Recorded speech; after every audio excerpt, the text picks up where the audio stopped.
Thank you so much for hosting us, Mr. Adam Ferrara, and welcome to the Swedish Motorsport Idag Podcast. Cool. Nice to be back, my friend. Yeah, man. We didn't tell you this. I actually talked to Adam a little bit earlier, and we had a little bit of a hiccup there, and it's good to have him back.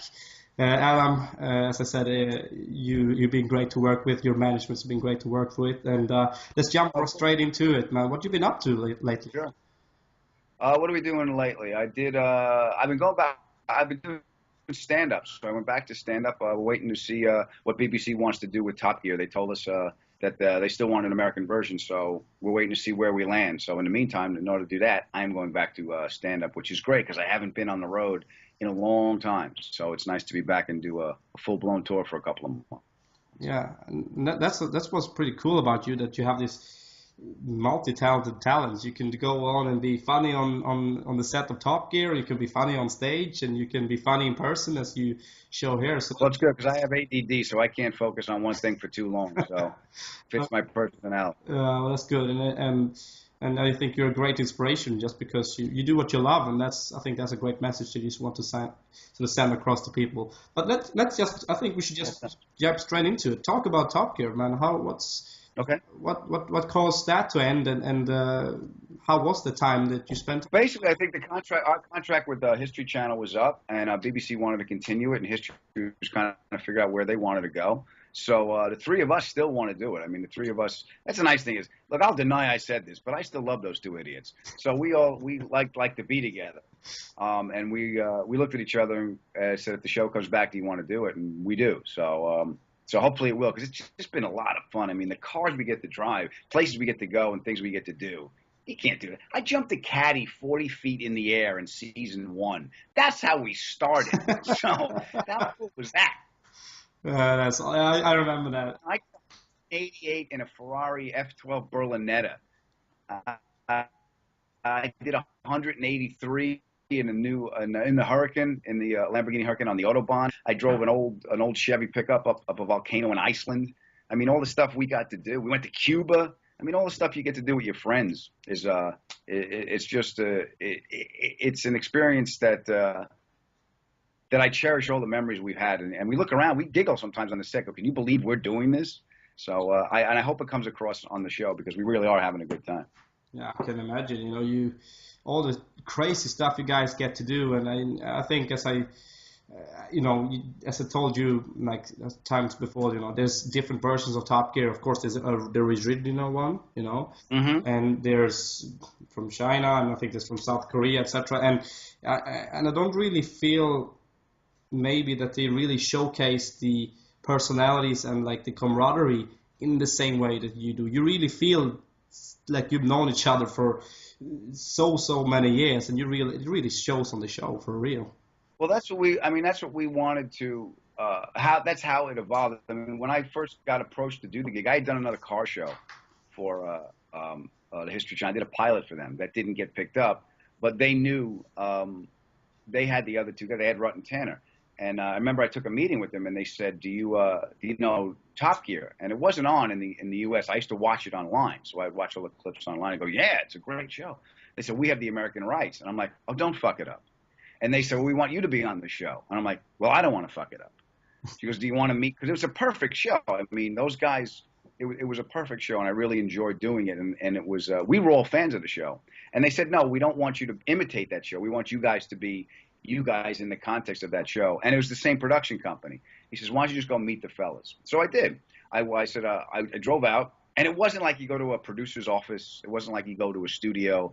It was like, go to this church parking lot, look for an Evo. It was like a ransom drop. Look for an Evo and no cops. And I show up, and there's a bunch of English guys there with cameras, guy with a beard, and a little fella in a race suit. And we got into this Evo, and we just started whipping around in the Evo.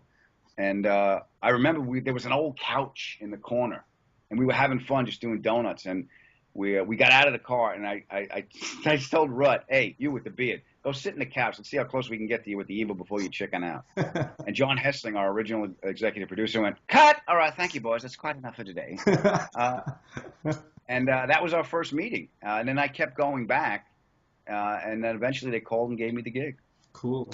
Well, it was well deserved, and I think that you all have these different personalities. Rutledge, he has this sort of southern touch, and we have Tanner with his race car driver, and he's a little bit more, not maybe Jeremy Clarkson, but maybe a little bit, with power and speed and stuff like that, and turbos, and then you have you and you with your funny personality, and you always spice that. And I also want to know, why are you called the Wrecker? Oh, you're breaking up, brother. Breaking up a little bit. All right. Well, I think you said, how did I get the name The Wrecker? Yeah, that is correct. Basically, we were shooting the first season, and I think when I jumped that caddy, a lot of things became clear that day, because that was the first road episode we ever did, was on that Cadillac. And we for those of you who don't know the episode, it's the Moonshine episode from season 1. We all chose Cadillacs, or we all chose cars, and I chose a Cadillac. I think it was a 76 Coupe de Ville. And we were supposed to trace the roots of NASCAR, which came from moonshining. Nice. So the challenge was to go on this off-road like motorcycle course with the cars with a trunk full of moonshine. So I just stood on it and just went way too fast. I left the ground a couple times. I caught air a few times. I almost rolled it. And then I had to go through water. And that car weighs about 5,000 pounds. And I had no tread left on the tires. And I saw the water, and I knew if I got stuck in that water, that was all over. So I dropped it in the first gear. I punched it to get through the water, and I went up this like a little dirt ramp. And it got real quiet for a long time when I was in the air. I landed, and I bananaed the car. And we were laughing the entire day, and I think that's where I got the name, The Wrecker. Because Tanner even told me, he goes, look, you don't have a risk management system. The throttle for you is either on or off. And you pushed it a little too far when Tanner, a world-class race car driver and stuntman, looks at you like this and goes, dude. Okay. So, that's true, man. Well. Maybe I was beyond 10/10. Well, then you need at least know that you achieved something, because I watched Tanner. He's been doing drifting. He's doing so many different things, and I've never seen him that worried in quite some time. Well, that one scared him. And we did coast to coast. I had a Viper. I had I think it was a 2015 Viper. And we were going through the Eisenhower Tunnel, mm-hmm. which is this old tunnel through the Continental Divide, and it's uneven. The pavement's all uneven, and those tires are huge. And Tanner had a McLaren. I think he had the M.I.P. 412C. Yeah, it's a great car. And he did about $168 or $165 through that thing. And he said, he goes, when he came through, Tanner's always our safety guy. He goes, look, don't be you. I go, what do you mean? He's like, tires are big and it's uneven. Just don't be you in that thing. I said, okay. So I don't think I listened, because I just dumped the clutch and I just went, and it was about 147. And I think it was around there. When I got out of the tunnel, and you shot out of that thing, and I was deaf because the Viper has the side pipes, the exhaust, so it dumps out right by your ear, and I was just redlining this thing. So it was about 147. I came flying out of the tunnel. I turned around, and before the cameras went up, he goes, "How fast did you?" I said, "I think I did around." Last time I looked down, it was like $145, $147. And he looked right at me and goes, "You're a fucking idiot. What did I tell you?" He was yelling at me. And Rut went like this. He goes, "Oh, that means he loves you." He was worried, and he can't express it. Man, you guys are doing some sick things, and I know. And even though like Top Gear, like with Clarkson and the original ones, they got to do a lot of crazy stuff. You got to do. I think I remember that first season you went to, was it Alaska, and you did that thing with the tank. Yeah. And we did a couple of I got to ride Fort Irwin. They took us to Fort Irwin. We did a military episode. I got to ride an Abrams tank on maneuvers and blast off about 10 rounds in the tank. So I'm with the guys. There's I was the TC. That's the guy with his head out, the tank commander. Then there's the loader who's over here. The cannon comes back and he loads it. Then there's a guy who sits right under the TC. And the tank driver actually isn't in the tank. He's between the two rotors. He's laying down with the joysticks, and he drives the thing. So they put me in a TC suit, the TC chair, and we're driving around.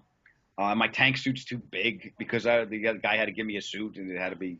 So I got all this stuff on me, and I'm screaming every line I could think of from Patton. I'm like, Rommel, you magnificent bastard, I read your book. And they're like, I'm having the best fire and shit blowing up, and it's great. And they're like, dude, it's Tuesday for us. Where do you want to go? It's like they were just matter of fact for them, but I was having a blast. Come on, let's see if we can make it to Bastogne. Yeah, I can imagine that. And also, let me see which one of all of the great episodes. That one with that bus was pretty fucking funny as well. Oh, yeah, we did the snow day. Yeah. We get a bus. We jack up the bus. I don't know. I think it was a Chevy 350 in it, and I think they had just open headers, and we had a big exhaust. I remember we kept burning our hands on the exhaust because it was just the exhaust pipe. Oh, no, that was the Armageddon car. But anyway, I put a flamethrower on the roof of the bus. I know. And Rudd bought that. He bought the bus. They made him take the flamethrower off, but they bought the bus. And he had it. He's got an airplane hangar in Georgia. He's got the first. I think he's got Tanner's monster truck from season 1. We took a monster truck body and he put the. I'll say it was a 3 Series BMW they put on it. Mm-hmm. I had a Maverick. I remember that because I had a Maverick, and my wiring harness caught on fire. So that was the end of my racing day. Well. And I think Rudd had a Miata, and he lost a wheel. But I know he bought that. Tanner bought the Jeep from Death Valley. Mm-hmm. And I bought the Buick from Land Barges. I got it in my driveway. I redid it. Cool. A piano on the roof because I had to illustrate how big it was, and my radio was broken. Right. So I put a piano on the roof and we drilled a piano stool in, and we had a guy playing it as I was driving around. And I was supposed to drive it on the railroad tracks, but it was sitting so low because he didn't heat the springs. He cut the springs, so the front of it was low, okay. And it would have ripped up the entire bottom of the car. And the car it only had 46,000 original miles on it from a night. It's less than 1,000 miles a year. Wow. So I was like, this is a beautiful. And my grandfather had that car. I'm like, I'm not doing it because I'm going to wreck the car. I'm just going to rip up the bottom of the car. And the director goes, well, you're going to lose the challenge. I went, okay, I lose. He goes, well, what are we going to do? I go, I don't know what you're going to do, but I'm buying this. So I bought the car, and I redid it. It's got the 455 in it, the big GM 455. Magnaflow gave me an exhaust on it. I got 2.5-inch pipes coming out of each manifold with nice little turn downs by the bumper, so it's got a nice growl. My neighbors hate me when I start it up. And I dropped the suspension. I painted it black cherry metallic, and I drive around Santa Monica playing Parliament Funkadelic and scaring white people. It's great. Sounds like the epicest plan ever. Yeah, it's great. I love my big old car. It's like I like driving. I can think. I can shut the world off. Just get in my car. The exhaust rumbles like meditative for me, and I really just that's how I get away from everything. Yeah. And the nice thing is you get press cars. You know, I'll get a press car. So I'll have. They just gave me. Caddy just gave me the new CTSV. Yeah. So I had great 640 I think horsepower. Yeah. Great.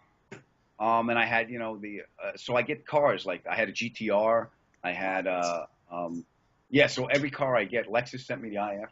So I get, when I get a car, I get to drive around. I have this little place I like to go and up in the canyons and just, and whip around. And then I come back and I leave tire marks in my neighborhood, like a couple blocks away. I'm like a serial killer taking trophies. I know that corner right there. That was the Aston Martin. So there's all these tire marks in my neighborhood, and we have the security people that drive around. So I'll pull up to them and I go, I don't know, what am I paying for? These kids leaving these tire marks all over the place. We're sorry, Mr. Ferrara. We'll look into it. Don't you worry. We have a handle on it. It's me. I'm just fucking with them. So that's obvious. That's the way you roll. That's the secret to the Adam Ferrara lifestyle. What? Just messing around? Yeah. Yeah, exactly. That's pretty cool. Basically, if I had a credo or a code of conduct, it's dump the clutch and hold on. Okay. So if you got a hold of any real race or drift car, that would be pretty I'd be dead. Okay. I'd be dead. Okay. I had the bad penny. We did a muscle car episode, and they gave me the bad penny, which is a '68 Camaro. It's a race car. It's a friggin' race car. It's got a cage and it's just a race car. And it was all I could do, just survive that thing. You know, because I don't have that if then go to. Faust was right. I don't have a risk management system. Wow. You know, so although I am bet. I mean, we did an episode. I did this thing for Jaguar and Land Rover. They gave me for AOL Autos, and they gave me the entire line of new Jaguars. You know, the new XE came out. It was last year, so it was the XE, the XJ, the XF, and the F-Type. The F-Type is friggin' beautiful. Man, and that exhaust sounds like a Gatling gun. It's just great. And I had to slide this corner because I wrote this commercial. I had to slide the corner. And I asked for the 6-cylinder rear wheel because, you know, second gear, I can slide it in second gear. It's not going to be pretty, but I can do it. And they gave me the all-wheel drive one.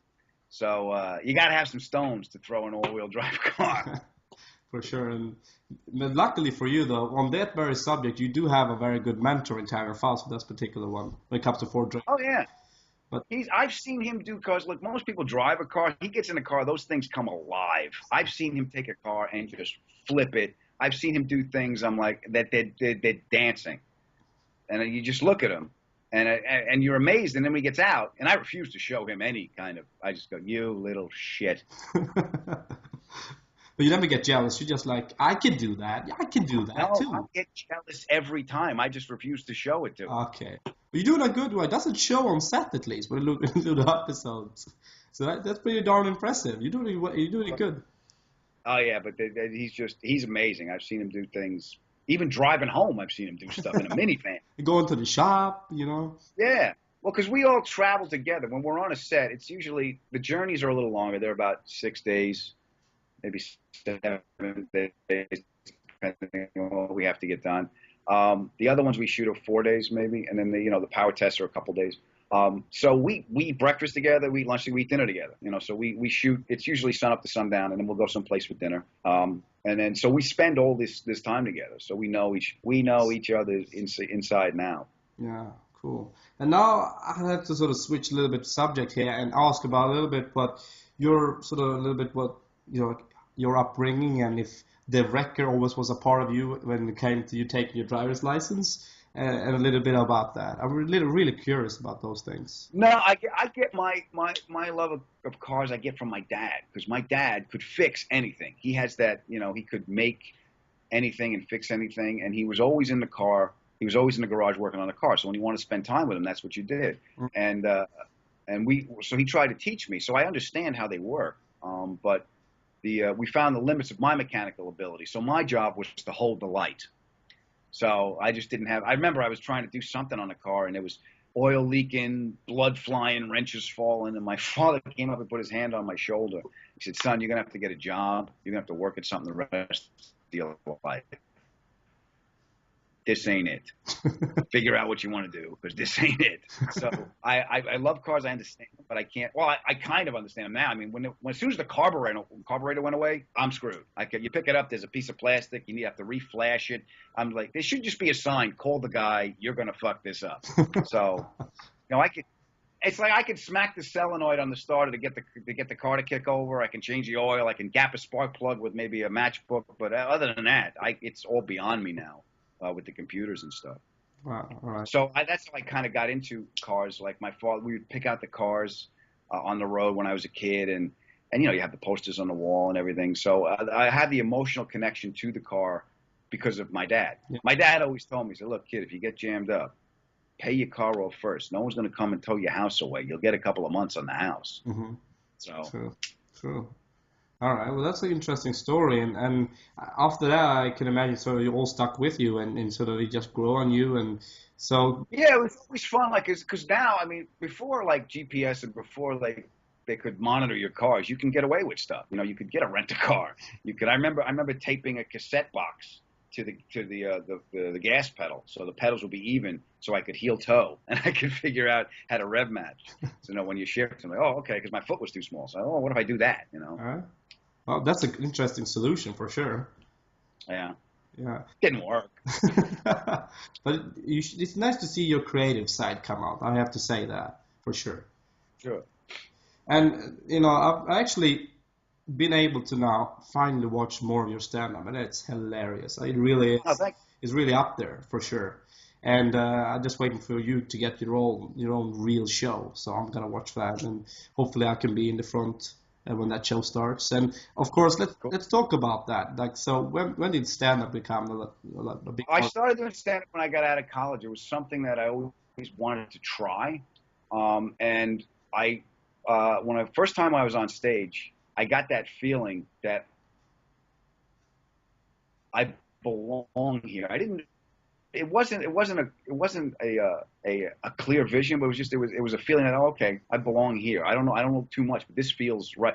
When you hit a golf ball right, you get that ping, and if you shoot in pool and you just hit the ball right and you get the right kind of English on it, it's a state of grace that I've never felt before. And I wanted to try stand up because I saw Richard Pryor when I was a kid. Yeah. I was 12 years old. My parents, we went to those parties where your parents take you to the party and they give you the warning in the car, like, don't behave like an animal. Your father does business with these people. So they went downstairs and they watched the Richard Pryor Santa Monica concert. And then they went up for coffee, and I snuck in and rewound the tape, and I was like, wow. And I remember thinking, look what this man can do. I didn't realize I wanted to be a stand-up, but I was just profoundly moved by what he was doing. He was holding an audience in his hand, and the pathos he had, and he had me just emotionally connected to him. And I've always remembered that. I never, thought, oh, that's what I want to do, but I wanted to try it. And once I did try it on an open mic night at the local club by my house, I got that feeling like, okay, I don't know how long this is going to last, but I got to stay here, or got to do this again to see where it takes me. And that's how I got into it. And I was fortunate enough to be able to make a living out of doing it. And then acting came after that. I got a bunch of acting roles, and then I tried a dramatic role on Law and Order. And then I started doing the show Rescue Me, which was comedy and drama. And then I did Nurse Jackie for a couple of years, which was comedy and drama with Edie Falco. And you meet people that just help you along. They like Dennis Leary gave me I met him on a cop show called The Job, and we played cops for 2 years. And we became friends, and then he did Rescue Me, and we did the Rescue Me comedy tour, and we did a bunch of other stuff. And he was really kind of gave me an opportunity to learn. And then when Nurse Jackie came along, I got to play a dramatic romantic lead, which, that was the next learning process in the journey. So hopefully that things show up in your life when you need them. People show up when you need them if you have eyes to see and ears to hear or something. So I've been real lucky, man. Yeah. And I get to drive all these cars with these two idiots. So. Yeah, man. And I think, do you agree with my... You froze again. Yeah, I know. It's the great... Yeah. Look, either you froze or this story's really fucking boring. I think it's maybe my great Swedish connection. There you go. So how do I sound? Well, I have to sound better now, haven't I? Right? Yes. Okay, you're alive again. Right. That's great. Yeah, man. You like alive Swedes. I understand that. But also when it comes to I was wondering, I've never been an actor. So how do you get yourself ready for a role and emotionally attached, to be able to play that? First, you do your work first. As you break the scene down, you find out what the scene is about. You find out what your part of the whole is and where you need to be emotionally. And then you just, there's a bunch of stuff, a series of exercises you do to emotionally get yourself where you need to be, and then connect to the other actor, and it happens. The space between you is where hopefully you both can connect. Cool. And since I am actually born in Jamaica, and I do. Really? Yeah, man. And since if I'm not mistaken, I think that you have been doing stand-up there, and I think there's a lot of people that might want to hear about that. Oh, Jamaica! I did. I went with my friend Jeff Ross. I did some stand-up in Jamaica. I liked Negril. Negril was really nice when I was there. Montego Bay was rocky. It was very rocky in Montego Bay because it's by the airport. But Negril was nice. They put us on a bus. They took us out, and we went to. It was some Comedy Central thing, and I'm going back. This has got to be years and years ago. And we did stand-up there, and they put us on this bus, and we did the stand-up, and it's the strongest coffee I've had in my life. You guys with that Jamaican Blue Mountain coffee? I know. Oh my! I have to drink that on the toilet because there's no time. That stuff hit my Caucasian digestive system, and the little man that controls the valve was in a hazmat suit. He's like, "Dump it! We've been breached." And you guys know, the Jamaicans know, like, look, the white people had the coffee. Look at the way they run. It's just, you guys were just messing with it. Yeah. But it was great. Everyone was great there. It was a lot of people on vacation, and I like it when you can make the local people laugh. Like the tourists, I can make laugh all day long, but when the local people laugh, that was great. The guys that worked at the hotel would go, "Man, you're funny. Smoked it." So, yeah, that was a lot of fun. It was just very nice, warm people, and they really took care. We wanted to go to Kingston, and the guy says, "Look, because I want to see Bob Marley." It was huge. I said, "I want to go to Kingston." He goes, "No, you don't." Okay, fine, I won't go. Well, I can say that Kingston is a very special place for sure. That's a rough town. Yeah, it's a rough town, man. Yeah. I think I remember when I went back, to sort of experience Jamaica again in 2008. I think on the plane, somebody said, "Are you going to Kingston?" Man, are you gonna get yourself like Kingston shot or something? Yeah. Yeah, man, that's what's happening, man. You gotta be careful there. You're not kidding. And the local said, no. Okay, you know better than I. So in that case, I'm fine. I'll stay right here and drink the rum. Yeah, well, that's cool. And the last thing is, of course, if we're gonna go back before we end this interview, of course, with talking a little bit of the country that I am in, of course, and that is, of course, Sweden. And if we're going to lean a little bit to that subject, not literally, maybe, but Right. so what are your knowledge about Sweden? I've never been to Sweden. I've heard ABBA. Good. What? Tanner likes racing there. I know Tanner likes racing in Sweden. That's two things. He always gets a big smile on his face when he goes there. I know you guys like to watch the rally race, and you stand real close. So you're a little bit crazy. The cars just come whizzing by. Yeah. And the Finnish. Don't forget the Finnish. They are also up there. Yeah. Rally in the woods, just like you're just in the woods drinking. And how close can we get? It starts when you and your sort of friends have a little, going out having fun together, and all of a sudden it's turned into a dare challenge, I guess. Yeah. That's what the Top Gear audition was. We were having fun. I met these guys. We were laughing a little bit, and then there was the couch. Here, sitting there. Let's see how close we can get to you. And that's when they had to stop us. But I've never been to Sweden. I would like to go, and hopefully if the show comes back, I will be able to. Yeah, and also when it comes to your comedy, we have a sort of a setup called Raw, sort of a bit of raw comedy, basically. And would you sort of consider your sort of jokes in that category as well? Raw like in dirty, like raw? Oh, like raw, sort of more attacky, a little bit harder, sort of. Oh, like a lion's roar? Yeah, exactly. Like aggressive? Yeah, aggressive? Exactly. Yeah. No, I don't think I'm that aggressive. I'm not like, if we can define it, let's say Sam Kinison. That's aggressive. And he was great at that. That's not really what I do. That wasn't really my style. I pretty much live my life, and I report to the audience, and then just and try to make that funny and hopefully find some common ground and a connection with the audience. Because my favorite laughs is when I see people testifying, when they're shaking their heads or the woman will punch the guy. You do that, and that's a great that's a deeper laugh for me. That's the kind of stuff I like to do. Right. Adam Ferrara, thank you very much for yours. Good to see you, my friend. Be well. I will, and take care and stay safe. You do the same. Good talking to you. Yeah, man.